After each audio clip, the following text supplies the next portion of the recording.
Here we are back from our break, and we're going to start our second lecture for tonight. We're going to look at one of the places on the fringes of the Mongol domination of the continent, and that is Japan. And once more, we're going to go back in time and sort of bring Japan up to the modern age, or not the modern age, but the age where we stop this class in 1500. So we're going to do Lecture 24 on Japan, and our background picture is the symbol of Japan, Fujiyama, Mount Fuji, which is a religious icon in Japan, and a part of the natural world of great veneration in Japan, Mount Fuji. We'll come to another picture of it again. Okay. Last time we looked at the Mongol Empire, and we looked at the connection of the East and West part of Eurasia, the trading of cultures from East to West, the mixing and mingling of cultures and sharing of technologies and economies and trade and knowledge. Now we're going to move to Japan, and if you look on the right-hand side of that picture, that white collection of islands in the middle to the right, that's Japan. And this is an area that remained isolated for a very long time. If we talk about diversity and mixing and mingling of cultures for Eurasia, when we talk about Japan, we have to talk about isolation and development pretty much on its own, okay? We talked about the Mongols, the nomads of Central Asia, Genghis Khan and Ogadai, the conquest of Russia and China. We talked about the four Khanates and the Pax Mongolica. The Yuan dynasty in China was the Mongol dynasty, and then the Black Death as breaking the ties between Europe and Asia. The Ming dynasty returning to core Chinese culture in China, and with a closing off of the outside world after connecting with it under the Mongol dynasty. Okay, now we're going to look at Japan, and here we have our world map. And what's interesting about Japan, we can compare it to two other island kingdoms. We can talk about Greece. If you look in the Mediterranean there, and you see Greece and England, both of which are island kingdoms, oriented toward the sea, and the yellow region is Scandinavia, also oriented toward the sea. Okay, so Japan is very similar to England and to Greece in the way that it builds, that it develops in a kind of isolation, but builds a maritime empire and an orientation toward the sea. So we can compare these four regions. And here we see a close-up of that, the Japan to the right with the orange, and compare that to Greece in the Mediterranean and to England and Scandinavia as centers of maritime cultures oriented toward the sea. Okay, we can also look at Japan and England as island cultures, and also Greece as island cultures that are focused on islands. Okay. Here is Japan, and here we have a good topographical map of Japan, and so you can see the Japan Sea, Korea, the Pacific Ocean, the Sea of Okhotsk connecting up to Russia, and the Bering Straits to the north.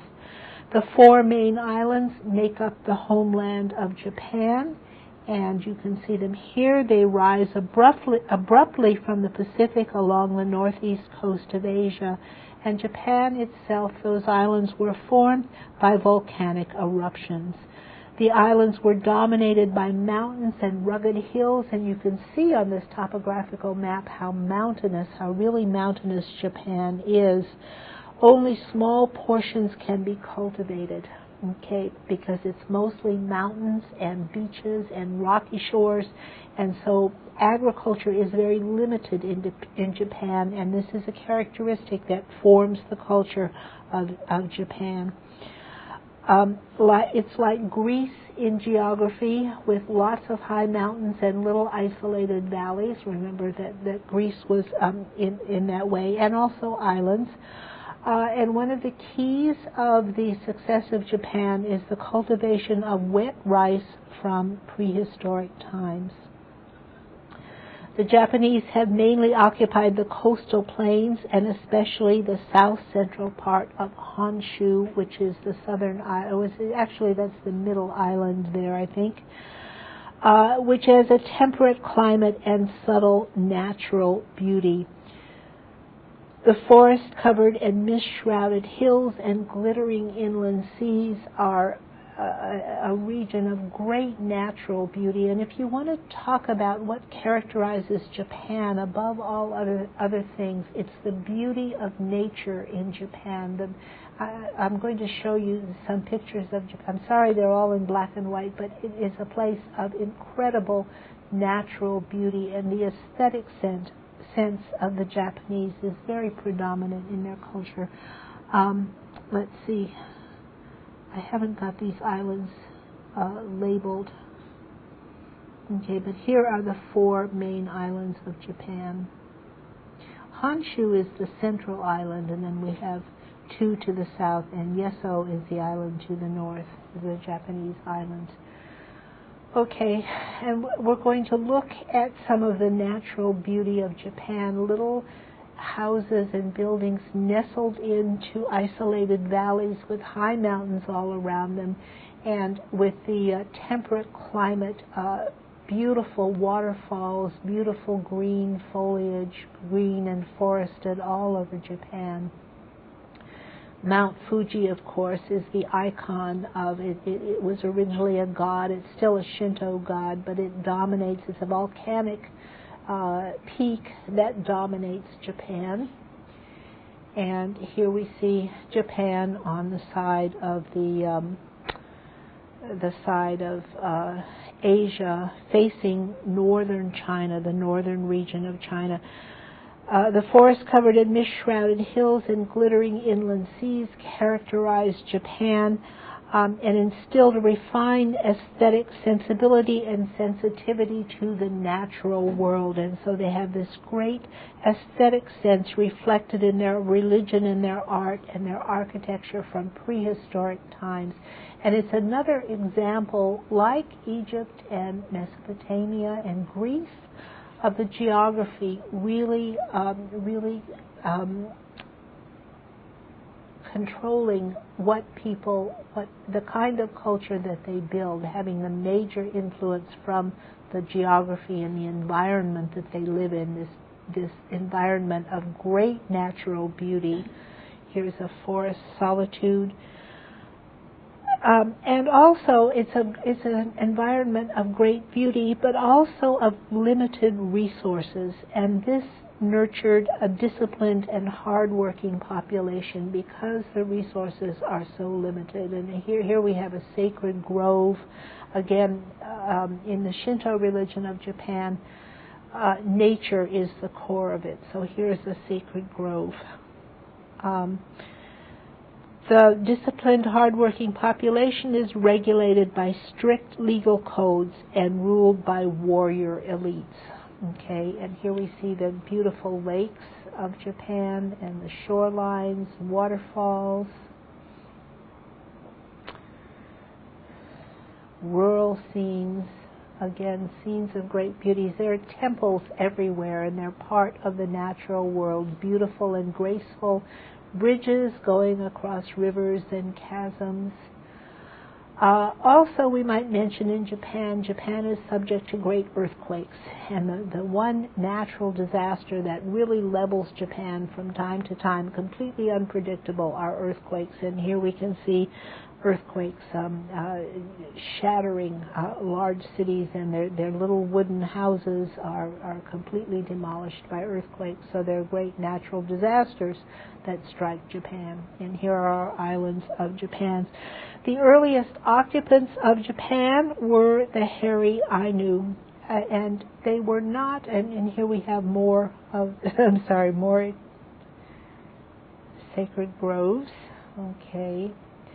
And these are sacred caves. Again, natural objects. You can see the sacred caves in the cliffside, and here is a view from inside the sacred cave, looking out, where the priests are going into the cave. And again, the area of nature. Here's another picture of Fujiyama, the sacred mountain.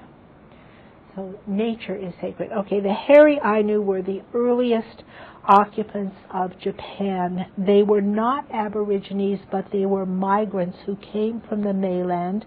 They reached Yezo, the northernmost island, from the Kurils, the Russian islands to the north, and they crossed the Sugara Strait. When they got to Japan, they exterminated a race of pit dwellers whom they named Koropok Guru. And these pit dwellers that they found in Japan when they first migrated there were of very small stature, and some historians or archaeologists have speculated that they were actually dwarfs. The pit dwellers who were there wore skins of animals, and they made pottery and they made arrowheads, but they were Stone Age people that were there before the hairy Ainu came. The Ainu had no knowledge of pottery, so there are different people altogether that came to that area.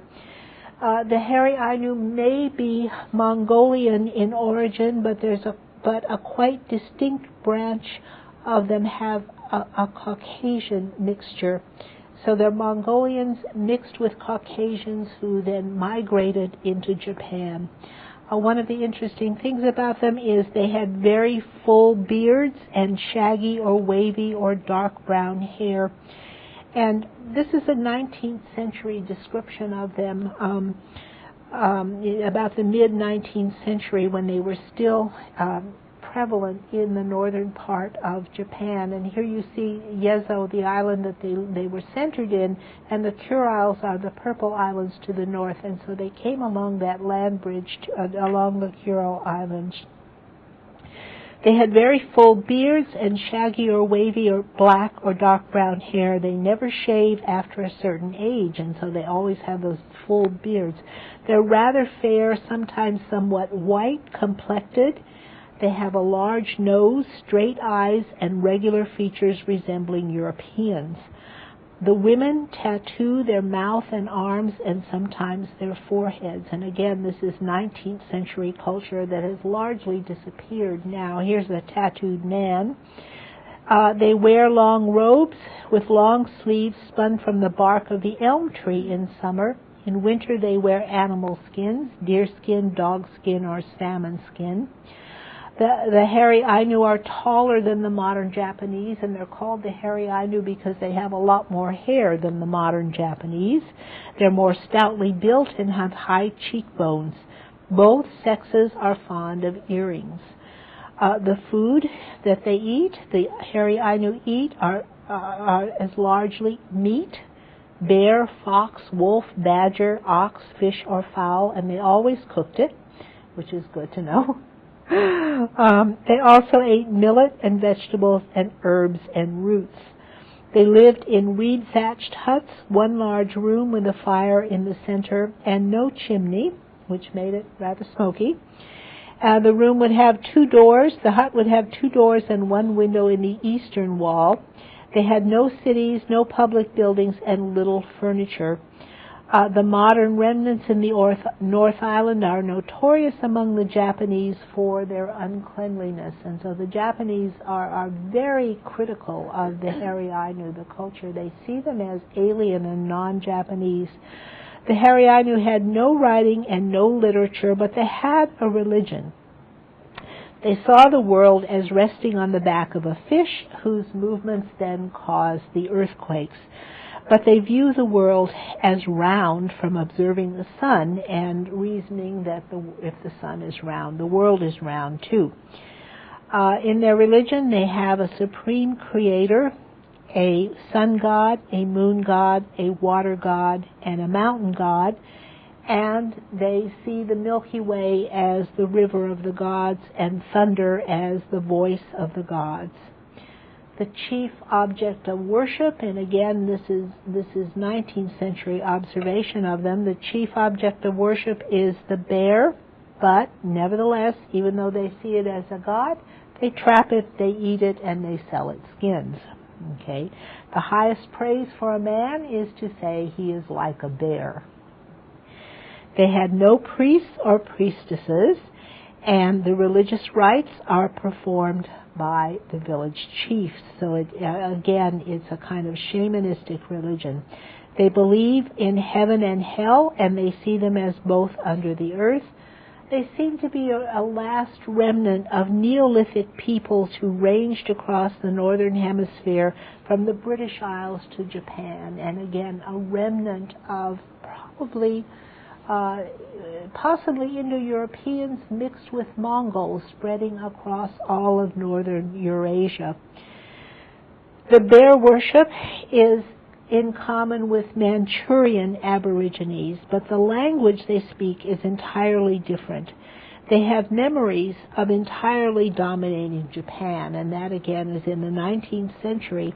They saw themselves in ancient time as fierce fighters, and they offered fierce resistance to the invading future Japanese people. Okay, so here we have the tattoos. The tattoos are very common in Japan, and the hairy Ainu also shared this habit of having tattoos. So we have the hairy Ainu in Yeso, that very northern island. In 5000 BC, the ancestors of the Japanese started to come and began to migrate to the islands. They were drawn from diverse East Asian ethnic groups and Southeast Asian and Polynesian as well. And so the Japanese people are a mixed hybrid people from both the northern parts of the Asian continent and the southern continent, including Malays and Polynesians. They came in small bands and periodically in larger waves over many centuries. So what we have is different groups migrating from different parts of the Asian continent to Japan and intermarrying to form a culture of great diversity. One of these waves of peoples who came to Japan produced the Jomon culture in the 3rd millennium BC. They were a hunting and gathering people who lived in pits, and these are the pit dwellers that were then overthrown by the hairy Ainu. These were the people displaced by the Ainu. Most of the new settlers who came in waves to Japan crossed to the island from the Korean peninsula and Manchuria. And if you can see, Manchuria is the green part on that map, and the yellow is Korea, and you can see that Korea links together with Japan very nicely. It's a very easy way to get to Japan. Most of the new settlers crossed from Korea and Manchuria, and because they remained isolated, they blended into a relatively homogeneous population. So we had these waves of migrants in the very early times, blending together into a unique Japanese culture and then remaining relatively isolated in their own culture that they created. They have a distinctive language, culture, and physical appearance, and they drove the hairy Ainu into the northern Honshu and Hokkaido. Over the past 2,000 years, they have displaced or absorbed all the hairy Ainu, and they have just pretty much disappeared, the hairy Ainu, in this area. Okay, now, these people that we've talked about migrating to this region are now regarded as indigenous, okay, indigenous people.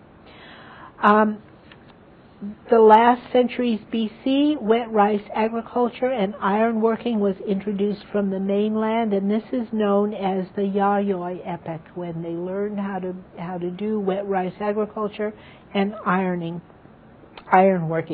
They also produced wheel-turned pottery and very sophisticated bronzeware.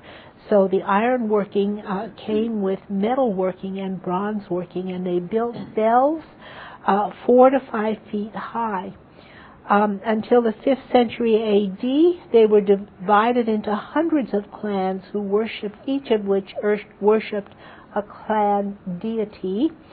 And each of the clans, and there were hundreds of clans, remember they're very isolated like the Greeks. They live in these isolated valleys or islands, very much like the Greeks did.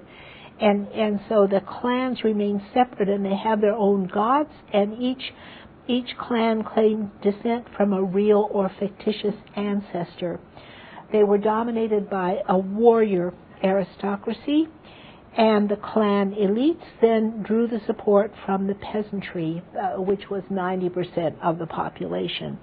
They also had slaves in Japan, but very few, as in China, so slavery was not big in Japan.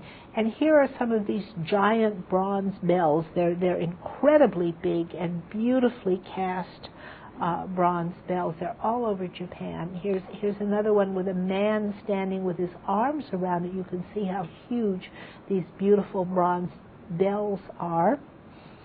And here's a belfry to hang the beautiful bronze bells in, which has to be very large, of course, as well, with very traditional Japanese architecture. This is an example of the kind of bronze work that they did. Beautiful, sophisticated, intricate bronze work that they did. Okay, and here are some of the people in a Japanese village. There were rigid social distinctions, including different sorts of tattoos marking warriors. And again, tattooing is very important among the Japanese.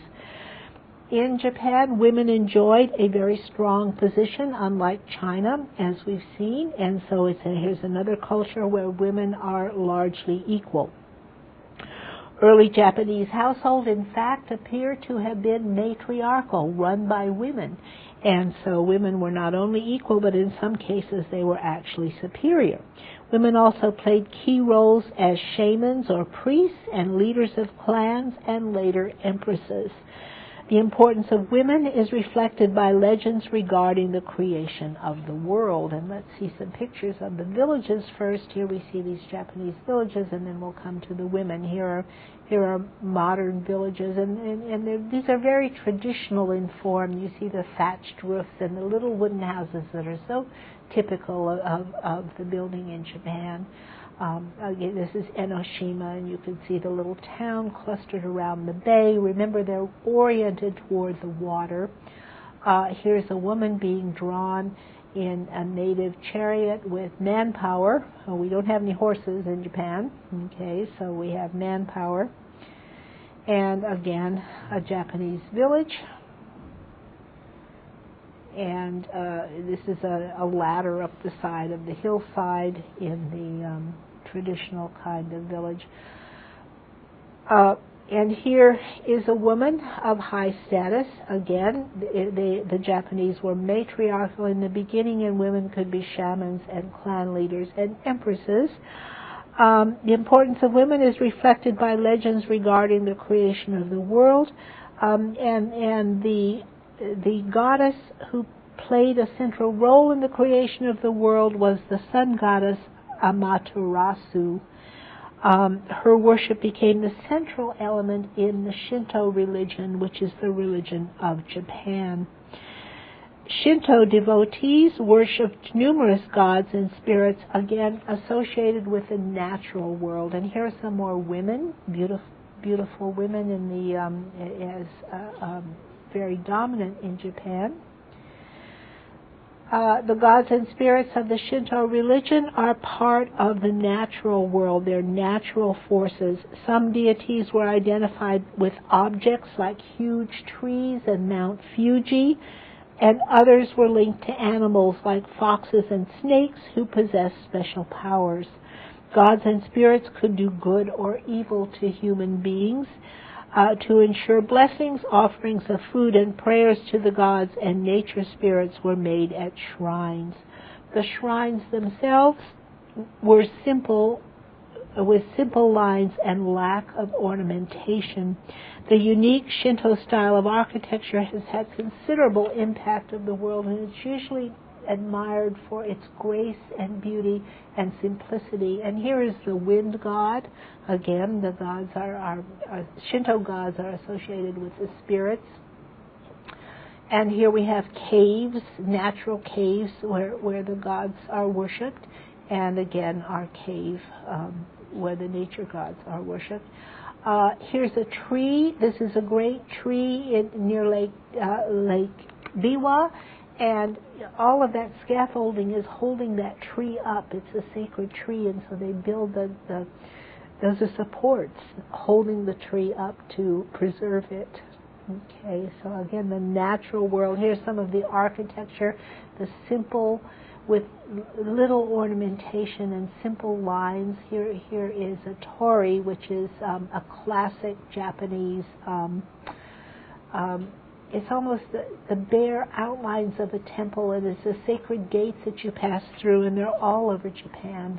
Again, they fit so beautifully into the natural world, which is part of the Shinto style and the architecture. Here's a Shinto priest, and here is a beautiful sacred bridge crossing a gorge. Okay. Here's a procession at Nikko, one of the sacred cities, a religious procession. And again, the Pilgrim's Fountain, this beautiful and very simple architecture typical of Japan in the natural world. So more of the Shinto architecture. And here is a shrine with a Shinto god in it. And here's another one. I think this is the same picture of the wind god. And again, the beautiful architecture, typically Japanese. A sacred gate going into the temple, and here is an interior of a temple, of a Japanese temple. Okay. In the 4th and 5th centuries AD, the Yamato clan gained dominance over all the others. An imperial cult developed around the sun goddess and Shinto worship, and a central shrine was established on the island of Ice. The priest chief heads of the Yamato clan claimed descent from the sun goddess Amaterasu, so they said they were descended from the goddess Amaterasu, and the Yamato began to conquer all of Japan, and by the late 4th century they ruled Japan and even southern Korea, and this marked a huge change in the history of Japan, because once they crossed to Korea they had contact with China, and so they were influenced by Chinese culture, and Japanese culture was profoundly transformed because of the influence of Chinese culture on it. Here is a Chinese temple, and you can see how elaborate it is, how different it is from the simple Japanese architecture, and this is a very elaborate Chinese impact on it. So what we have is the remaking of Japan. One of the major things that was introduced by contact with Chinese culture was the introduction of Chinese script in the 4th century AD, and that marks a major turning point when they learned how to write. They wrote with Chinese characters, but Japanese writing was different. It was syllabic and not pictorial. Remember that Chinese writing was little pictures. It's picture writing. And so the Japanese used the pictures, but they made them syllables in their language so that it's related to sound, not pictorial. Okay, this allowed the Yamato to build a bureaucracy once they could write it down and establish their rule more firmly. It also meant that the Japanese could learn from the Chinese texts, and Chinese works of science and philosophy and art and religion were imported into Japan from the 5th century onward. They also imported Chinese scribes to come and write what they needed to have written.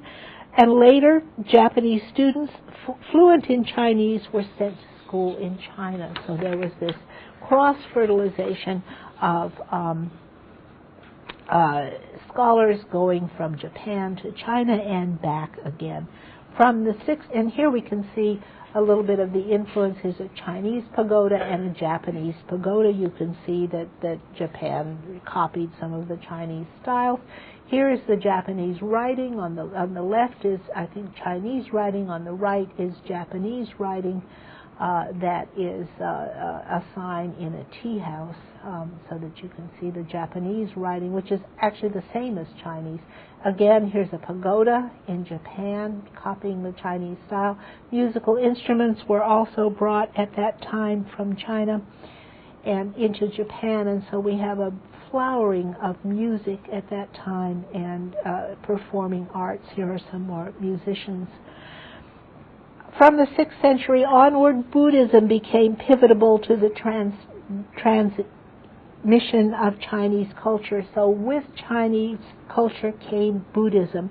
And early in the 3rd century A.D., a period of disunity and chaos followed the fall of Han China.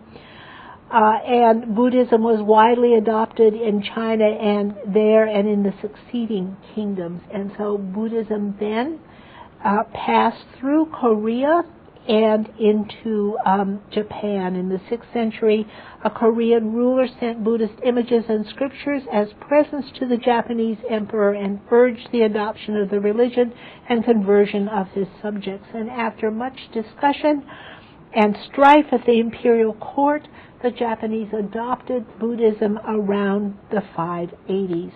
So now the Japanese rulers attempted to spread Buddhism. The warrior and aristocrats and the peasants were converted, but they became Buddhist, but they kept all their Shinto beliefs. Okay, so they were both Buddhists and Shintoists at the same time. And so Shintoism and Buddhism developed side by side, and they were the twin pillars of state and society. Okay, and so here, this is the most famous Buddha in Japan. It's very famous, a huge bronze Buddha.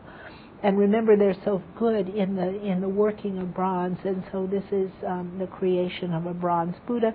Here is a more primitive Buddha as a guardian of travelers and little children, again incorporated into a natural setting like the Shinto religion, incorporating Buddhism. Here are some pilgrims Buddhist pilgrims going along the way, and the interior of a Buddhist temple. Okay.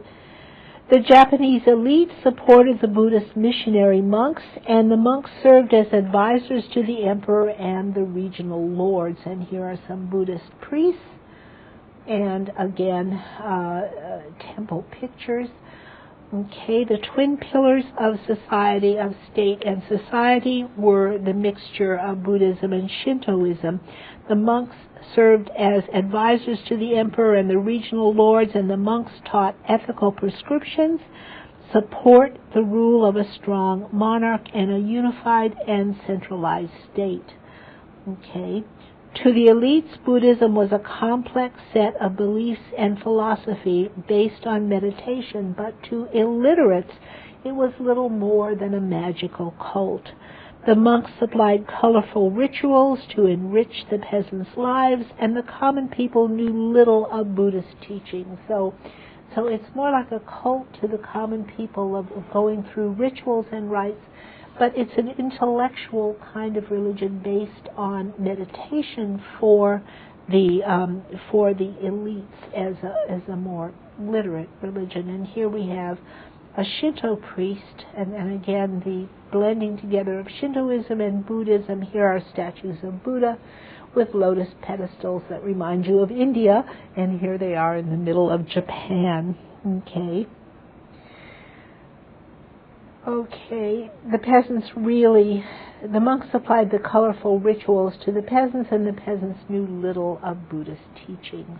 Okay, in the 7th century A.D., the Yamato proclaimed themselves absolute rulers, and they imitated the Chinese emperors.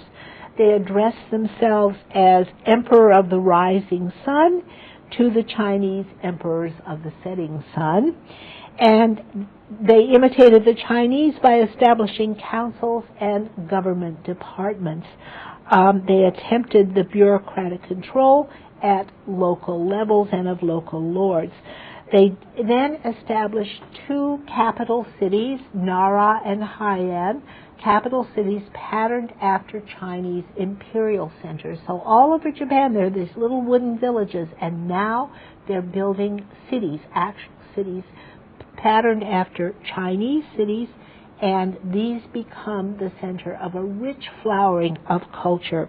They also strove to build peasant conscript armies and impose legal codes and a landholding systems like China's. China's influence was now felt in all spheres of Japanese society. And here we see the two capital cities, Nara and Heian. Nara is the pink circle, and Heian is the red circle and the red dot. Nara is a pink dot and a pink circle. Heian is a red dot and the red circle, okay? That's what, question. Was most of the culture being established in that main central island, and what was going on in the other islands? Yes, the other islands are on the periphery, and the main culture is in the central island. It's that central one where it's all taking place, and on the fringes, it would reach out to the fringes, and they controlled the fringes, but the center of culture was there in the center. Yeah. And these two cities are the center of the development. Chinese influence was everywhere. The Yamato imitated the Chinese. They had a peasant conscript army and legal codes like the Chinese. Alongside the traditional warrior elite, monks and scholars developed a class, and the new class had considerable influence at the imperial court. Now we have scholars, actual scholars, educated largely in Chinese culture. Trade with China and Korea blossomed and burgeoned, and improved communication within Japan as well as outside Japan. The trade enriched the existing merchant groups and led to their emergence as another class. So now we have another class of people besides just the elites and the peasants. We now have a class of merchants arising, and here is a rustic Buddha, again in the countryside on the trade routes. And here we see again our pagodas that are Japanese and Chinese, the influence of Chinese.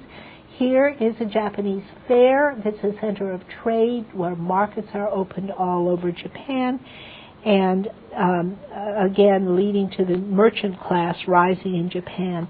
New tools and techniques from China improved agriculture and the mining industry, and the Japanese were introduced to the ideal of the patriarchal and patrilineal family. Remember that China is very strongly patrilineal and patriarchal, whereas Japan is matriarchal. So now they have a different kind of influence there. Here are some musicians, and here is Kyoto, the city of peace, the cities that are being built.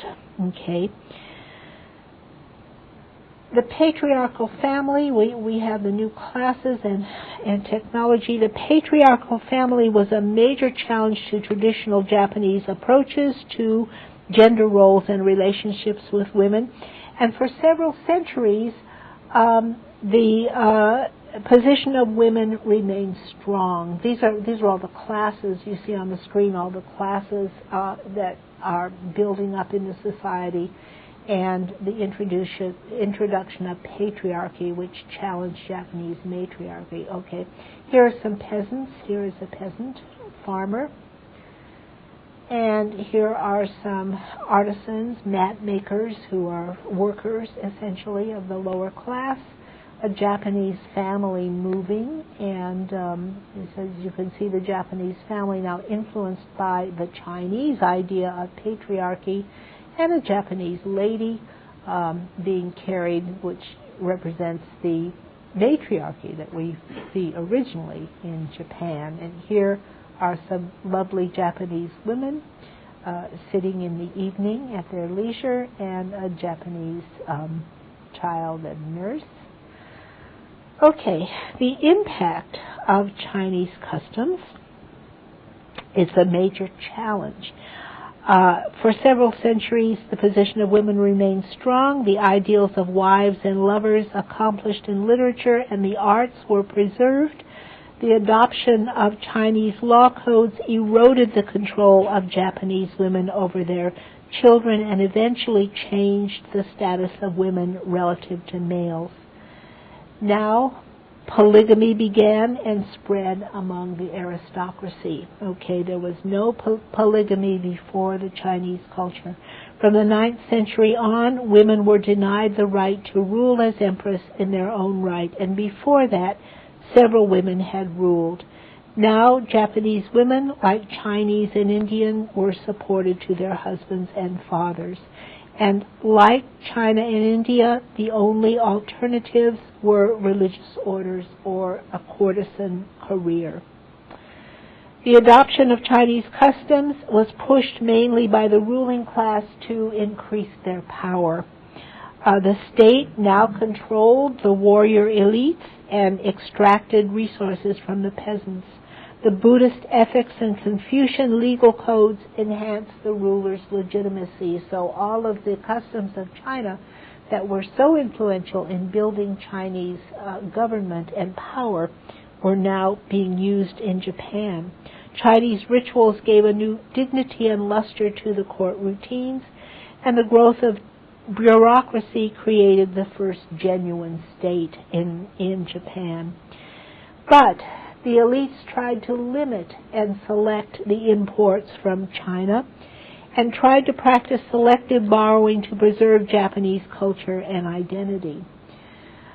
So the local lords resisted these Chinese powers, but because Japan was smaller and lacked resources and had a greatly different society, this attempt ended in failure. What happened was the Japanese bureaucracy became very bloated and top-heavy and became a growing burden on the peasants. Regional lords resisted the introduction of the Chinese system of landholding, and warrior elites frustrated the attempt to build a peasant army. The impressive capital cities remained half-built and underpopulated.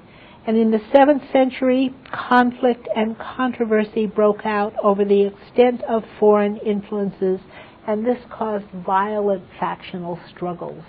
And so now we have what amounts to civil war in Japan over those who wanted to keep the traditional Japanese culture and those who wanted to use Chinese influence to spread Chinese influence in China. And so Chinese influence in Japan peaked in the 7th and 8th centuries.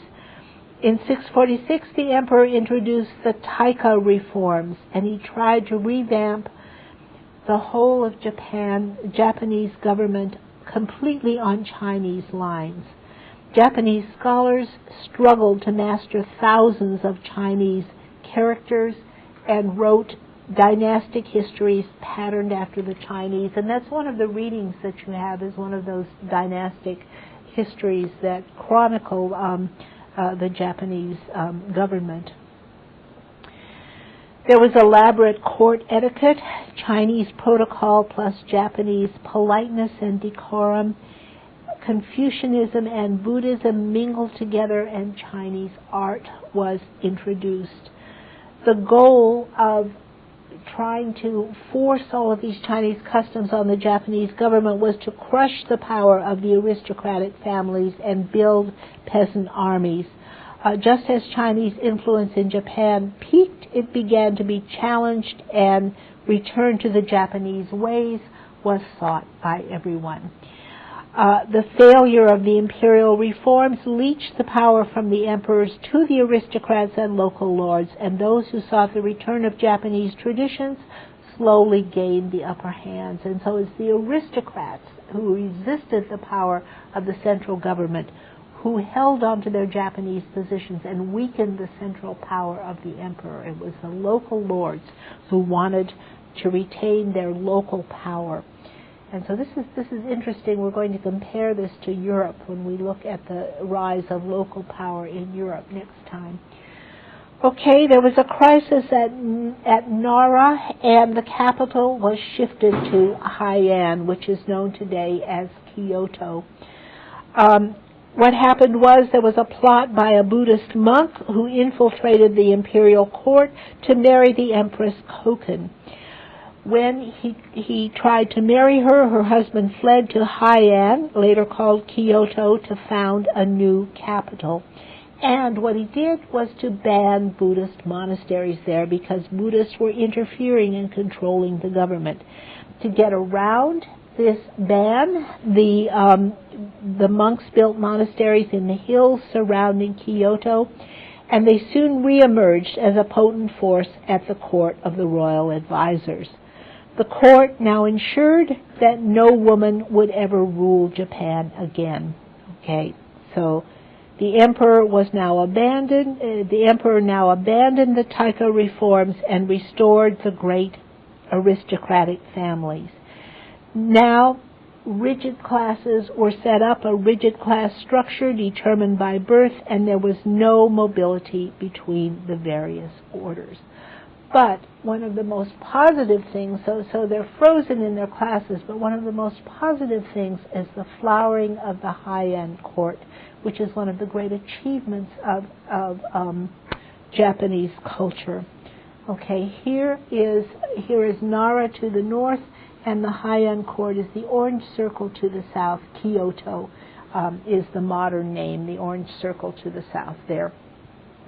Okay, here's a temple in Kyoto. Rarely in human history has so much energy been so focused on the pursuit of beauty, or has social interaction been so gracious and well-mannered. It's a beautiful artistic court which celebrates the art and beauty and grace of living. Members of the imperial household and the leading aristocratic families lived in a complex of palaces and gardens, buildings of unpainted wood, sliding panels, matted floors with wooden walkways running between the separate residences, and they were beautifully landscaped with fish ponds and artificial lakes with waterfalls and fine gardens. It was a beautiful garden palace. Again, this aesthetic beauty, which was the center of Japanese culture, the pursuit of beauty, grace and graciousness and manners. Here's a tea house, and the tea house and the tea ceremony, which became so ritualistic, is the center of this beautiful, gracious kind of life. Here they are at the tea house door, the women are bowing to a man coming to the tea house door. Walking into the tea house, there's a washstand with the sliding panels to the inside and the outside of the tea house, and here you can see the interior of a tea house. This Japanese great simplicity of design, but with great beauty. As part of this gracious life in the Heian court, writing original verse was the most valued of arts, and they wrote original verse on painted fans or scented paper. And it was largely the women doing this. Here is a Japanese meal and the writing of original verse on a scroll. The script was now simplified. Sometimes they wrote these little original poems, and they would put them in little boats and send them down the streams flowing through the palace gardens. The written script was simplified and made compatible with spoken Japanese, and there was a huge outpouring of poetic and literary works. And the writing of novels, the most famous is Lady Murasaki's The Tale of Genji, and I think you have that in one of your readings. You have some readings from the Tales of Genji. But also there were palace intrigues and power struggles going on, even in the midst of this beautiful and gracious life. And here we see some more of these beautiful gardens, the autumnal autumnal cottage, okay, and these beautiful, graceful bridges going over the streams and the artificial lakes, and just beautifully landscaped. Have any of you been to the Japanese garden in Herman Park? It's very beautiful there. They're recreating a Japanese garden of this type, and they originated here at the Heian court, and so here we see Japanese landscaping and gardening that grew at this court. here are the women who write this beautiful poetry and are adept at singing and dancing and music, a very courtly life. Okay. Women playing games. And geisha girls. Geishas are not prostitutes. They're entertainers of a type. And dancing girls, the grace of this court. Okay, and here also is a Japanese actor, the growth of the theater, Japanese acrobats, wrestlers, more wrestlers, and all of this was part of the grace of the court of Heian. But in the 9th century, the Fujiwara family gained influence over the imperial family. Families like them bought up large estates to finance their growing power and competed for land with the Buddhist monasteries. So again, the court, the beautiful, graceful court life was challenged by the rise of individual families within the political structure. Both of these families together and the Buddhist monasteries competing for land whittled down the imperial control and increased the number of peasants and artisans they controlled. There was an introduction of Buddhist secret texts and ceremonies to try to control them, and meanwhile the local lords were gaining power and provincial families were gaining lands.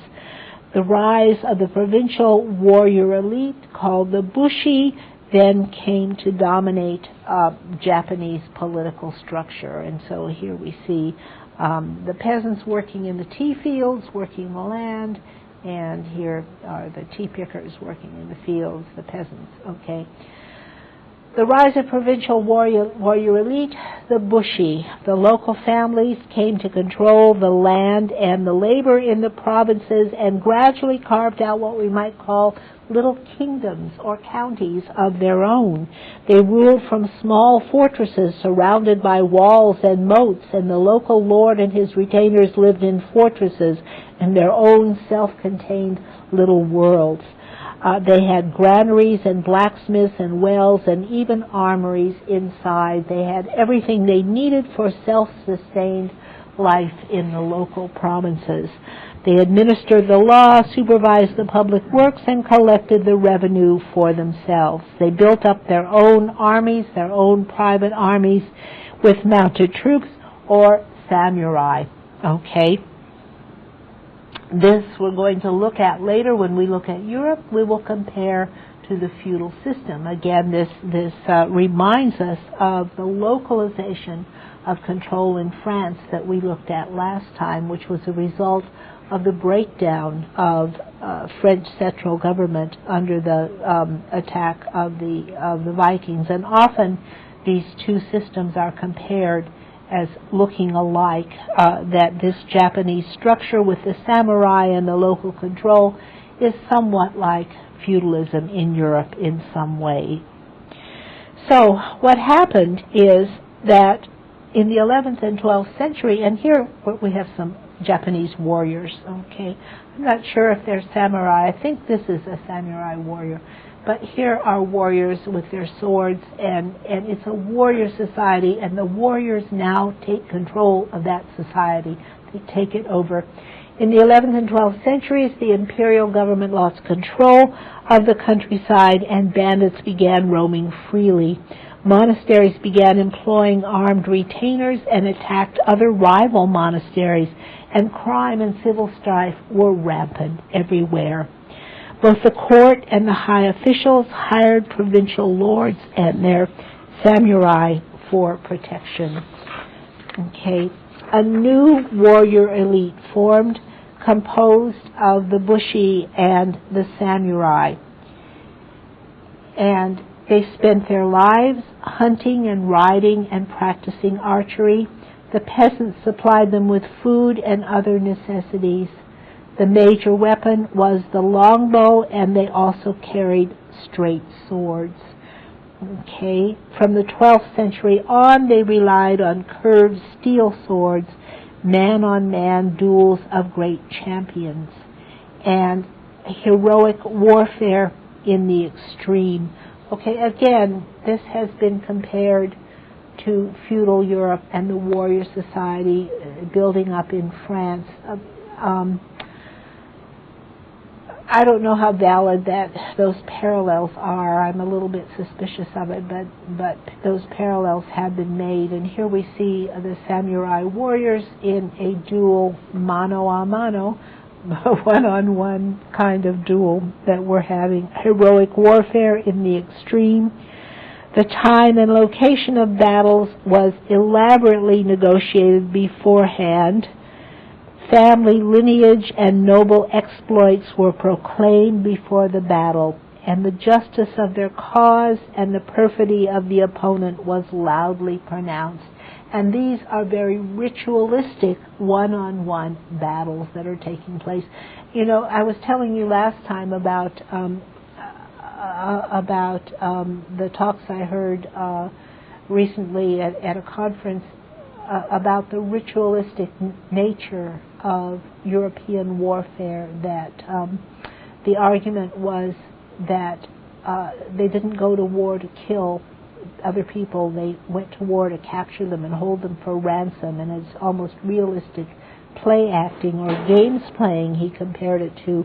And this does seem to be a similar kind of thing that we're seeing in Japan. And as in Europe as well, a warrior code developed that stressed family honor and death rather than retreat or defeat. Disgraced warriors turned to ritual suicide, seppuku, to prove their courage. Now this is something different. There's nothing like that in the West, ritual kinds of suicide.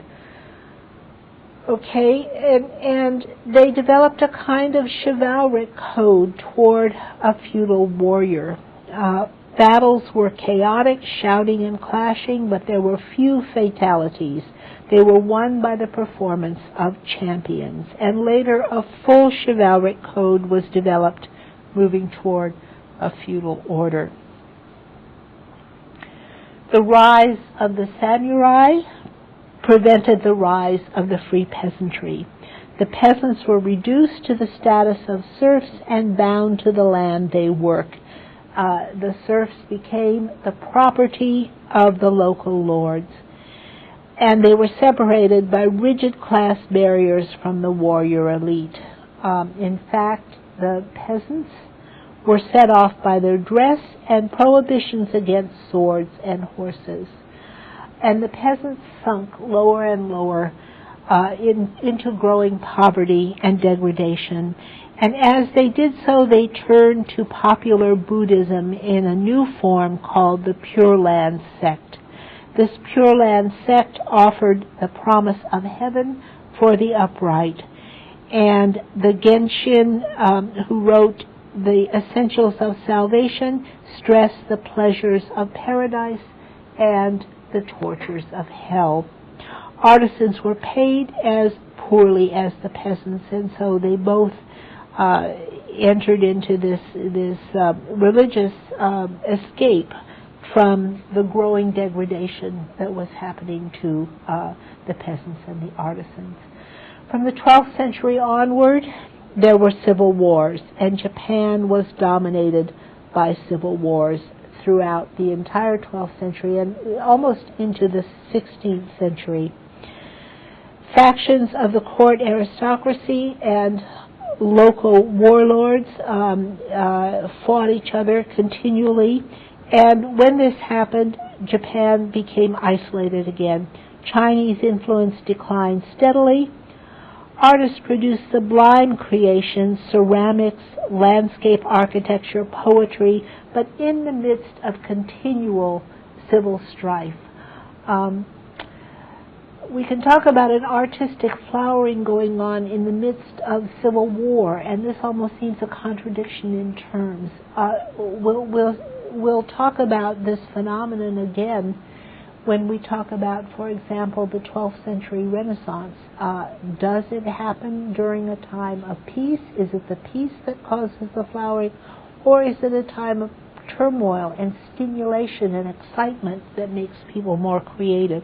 It's kind of an interesting problem about when does creative art arise. Is it because of peace, or is it because people are challenged? So in the midst of this civil strife, we have a great flowering of art and ceramics and landscape architecture and poetry. While this is going on with continuous civil wars, imperial power declined. Families such as the Fujiwara depended on alliances with regional lords, and in the 11th and 12th centuries, provincial families packed the court bureaucracy for power in their own right. In the mid-12th century, there was open feuding between the most powerful families, the Taira and the Minamoto. The rivalry turned to open warfare in the 1180s, and the Minamoto, with their allies, won the battle with the Taira. Then this was followed by the Genpei Wars that were 5 years long, when there was great suffering for the peasantry. By 1185, the Taira faction had been completely destroyed, and the Minamoto established the Bakufu, the military government at Kamakura. The emperor and his court were preserved, but the real power rested with the Minamoto and the samurai. This feudal government ended only with the rise of the Tokugawa warlord family in the 1600s. So this civil war and continuous civil war and feuding between the families lasted for a good 400 years. The feudal government ended with the rise of the Tokugawas in the 1600s, and so we've been looking at this political breakdown of the 12th to the 17th centuries, but the arts remain strong. Landscape painting, screen and scroll painting, and the beauty of Japanese art continued. Zen Buddhism stressed simplicity and discipline. Again, that's evident in the arts, the simplicity, the great discipline of the arts. The contemplative mood of famous gardens, sand and rock raked into patterns, became developed in this time of great civil war, and beauty was found in the rough and simple, and we've already seen parts of this in the Japanese art. The tea ceremony is the epitome of this Japanese artistic culture. The graceful gestures, the elaborate rituals, the subtle pots and cups. It's hard to imagine that places of such serene beauty were created in an era so dominated by violence. And so this is a very interesting question. As I was saying, why does art arise and flower so spectacularly in a time of very great violence and turmoil in the political realm? And we'll talk about that again when we talk about Europe in the 12th century, the great time of flowering of the Middle Ages. And here is this beautiful Japanese woman, a beautiful Japanese painting. This is modern, but it's the kind of exquisite art that we see developing out of Japan. Okay, we have a few minutes for questions. If anybody has any questions or comments.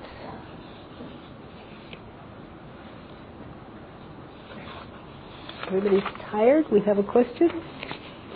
Are you familiar with the legend about the cat, how it gained prominence? The cat? Yes. No, tell me about it.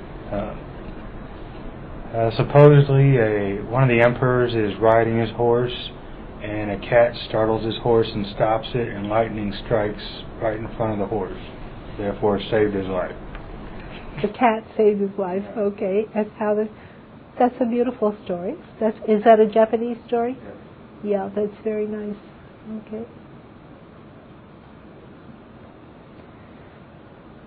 Any other questions or comments?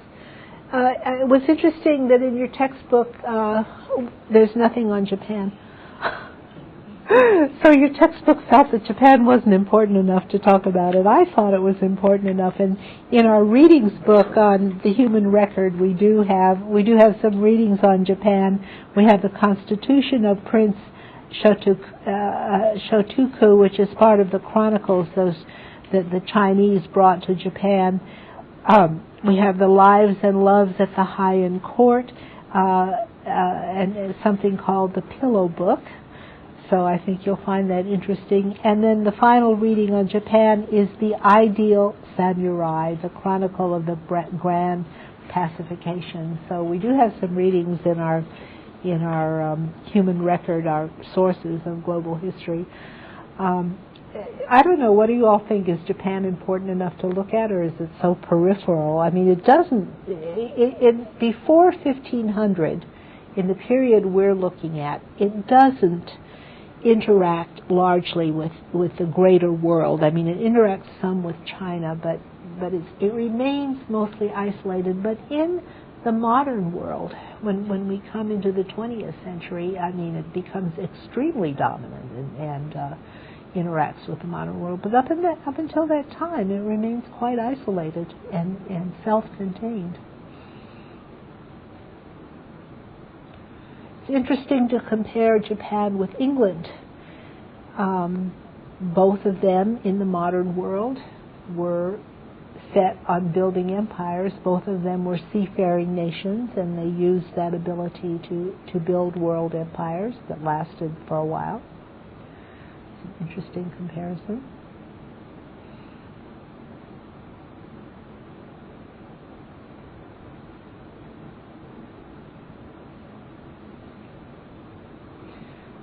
Any other comments or questions? No? Okay.